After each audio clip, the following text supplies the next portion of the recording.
On the morning of the 24th of May, 1941, in the grey, freezing waters of the Denmark Strait, the German battleship Bismarck opened fire on HMS Hood. Within 8 minutes, Hood, the largest warship in the world for 2 decades, the pride of the Royal Navy, the ship that entire generations of sailors had considered untouchable, was gone. 3 men survived from a crew of 1,418. But the destruction of Hood was not the end of the story. It was the beginning of a 9-day crisis that would expose a fault line running straight through the heart of German naval command. This is the hunt for Bismarck, and the order that nobody in Berlin dared discuss for years afterwards. To understand why the loss of Hood sent shockwaves far beyond the immediate tactical situation, you have to understand what Hood represented. Commissioned in 1920, she had been the largest warship afloat for 20 consecutive years. Her dimensions alone commanded respect: 860 feet and 7 inches in overall length, a maximum beam of 104 feet and 2 inches, displacing 46,680 long tons at deep load. She carried 8 BL 15-inch Mark I guns in 4 twin turrets, designated A, B, X, and Y from bow to stern, with 120 shells per gun. Her turbines, producing 151,280 shaft horsepower on trials, could drive her at over 32 knots. She had circumnavigated the globe with the Special Service Squadron in 1923 and 1924. She had shown the flag across the Mediterranean. To the British public and to the Royal Navy's officer corps, Hood was not merely a warship. She was a statement about British naval power. Her loss to Bismarck in a matter of minutes, therefore, demanded a response, not merely operational but visceral. The Admiralty could not permit Bismarck to reach a French Atlantic port, resupply, and return to the convoy lanes. The threat she represented on paper was substantial. Bismarck was a vessel of 1939 construction, modern in ways that Hood, never having received her planned 1941 refit, simply was not.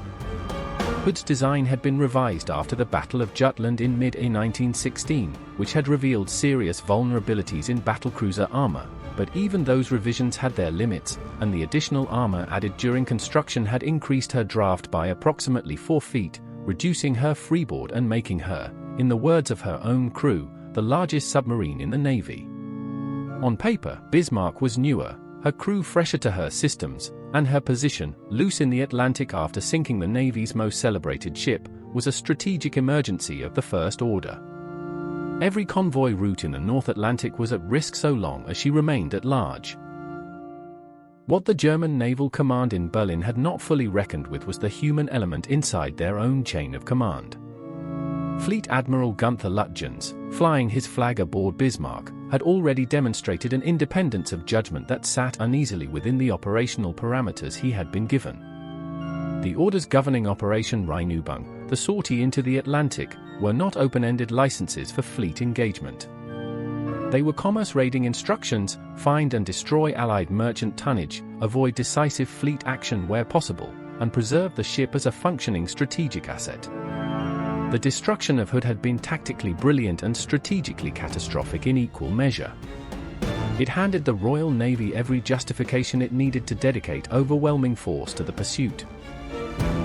HMS Rodney, a Nelson-class battleship launched in 1925, was among the forces that would join that pursuit. Nelson-class ships had been designed to pack the maximum possible offensive power into the constraints of the Washington Naval Treaty, and Rodney had served continuously since her commissioning, accumulating a battle record that would eventually include Norway in 1940, the Atlantic in 1940 and 1941, Malta convoys, North Africa, Sicily, Salerno, and the Normandy landings of 1944. In May 1941, she was at sea in the Atlantic. She was diverted. The hunt that followed Hood's sinking was the largest naval search operation the Royal Navy had mounted to that point in the war. Bismarck had to be found before she could slip into the Bay of Biscay and reach the shelter of a French port. The clock was the dominant factor in every decision made in the operations room in London. Every hour that passed without a confirmed sighting was an hour in which Bismarck extended her lead and narrowed the intercept window for the pursuing forces. What gave the Royal Navy a genuine, concrete advantage in those critical hours was not simply numerical superiority, though that would matter enormously when contact was eventually made, but the accumulated weight of signals intelligence, aerial reconnaissance, and the positioning of forces that had been building throughout the Norwegian sea operations of the preceding months. The Royal Navy had learned, painfully, from the early commerce raiding successes of German surface units, and had adjusted its tracking and interception procedures accordingly. The network of patrols, the coordination between home fleet units, and the readiness of vessels like Rodney to be redirected at short notice reflected an institutional competence that had been sharpened by nearly 2 years of war. Lütjens, for his part, made a decision during the pursuit that compounded every difficulty his operational situation already presented. He broke radio silence. The transmission was long enough to be triangulated, and although the precise position fix derived from it contained navigational errors that briefly sent some pursuing forces in the wrong direction, the transmission itself confirmed that Bismarck was still at sea and had not yet reached safety. It was a decision that remains difficult to explain fully within any rational operational calculus. The orders he had received did not require him to report at that moment. The transmission served no immediate tactical purpose that could not have been deferred.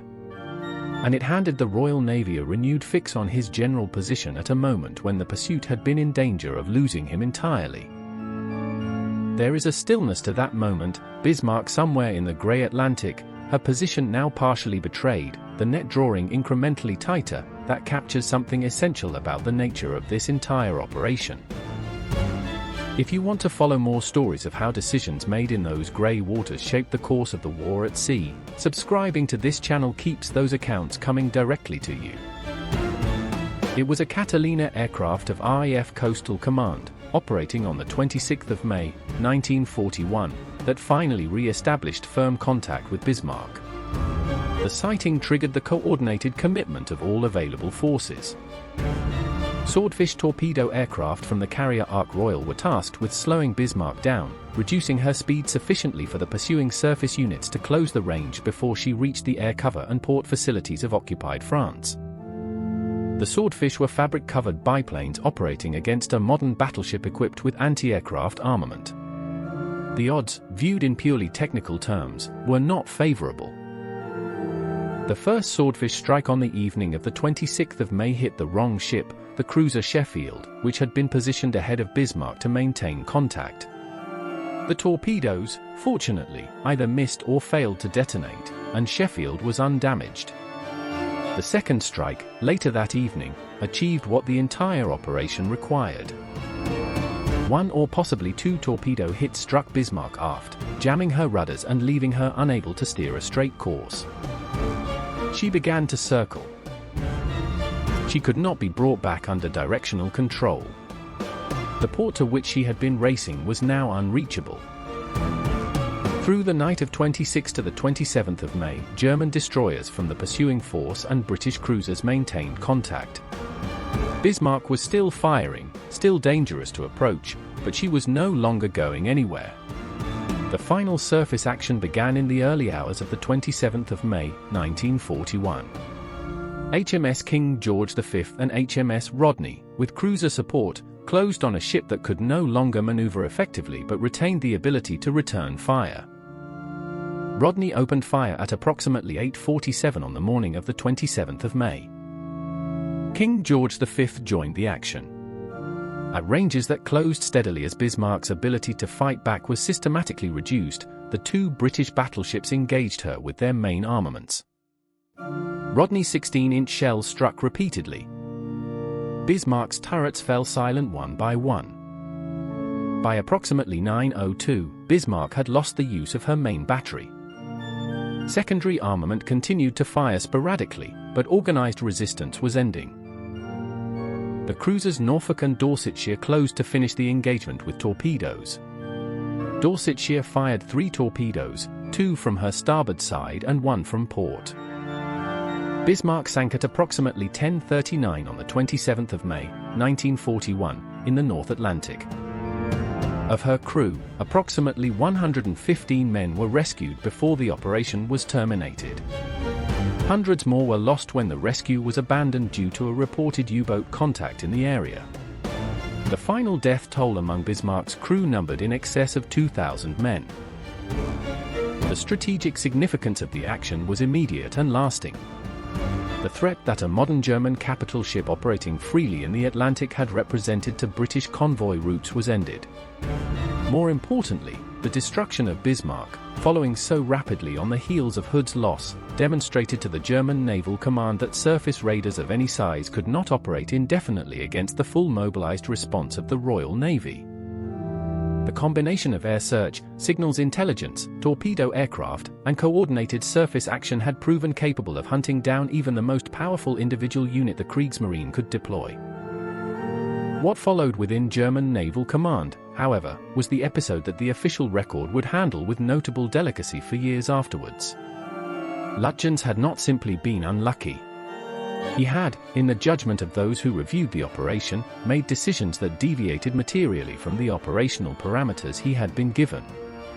The long radio transmission that had partially betrayed his position, the decision to engage Hood rather than disengage after the initial contact, the management of the period immediately following Hood's sinking, each of these became subjects of internal scrutiny that the German naval command structure was deeply reluctant to conduct in public, or even within formal channels, given the propaganda value that had been extracted from the destruction of Hood.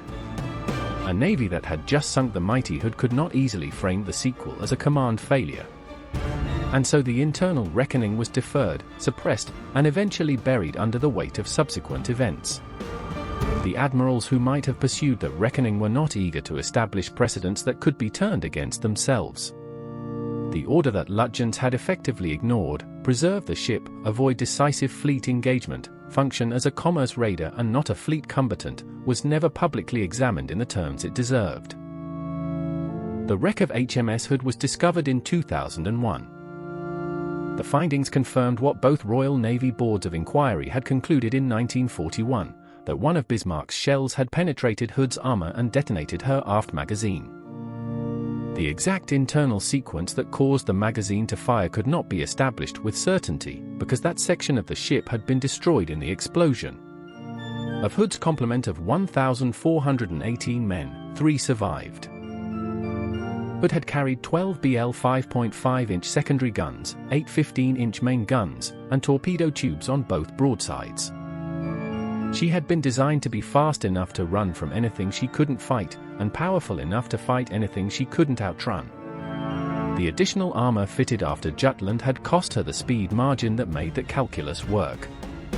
By 1941, she was a ship that had been scheduled for a major reconstruction that never came. She went into the Denmark Strait with a crew of 1,418 and a fire control system that the advancing state of naval gunnery had already partially rendered obsolete. She had a metacentric height of 4.2 feet at deep load, which made her a steady gun platform. It was not enough. She had been called the Mighty Hood for 20 years. She had shown the flag on every ocean. She had been the largest warship in the world longer than most of her final crew had been alive. And in 8 minutes on a grey May morning in the Denmark Strait, she was gone, not because she lacked courage or competent men, but because time had moved on and the reconstruction that would have saved her never arrived. The Admiralty had called her outdated. Her own design had been compromised by competing demands and wartime urgency from the moment her keel was laid. But for 2 decades, nobody had dared say it aloud. They called her the Mighty Hood instead.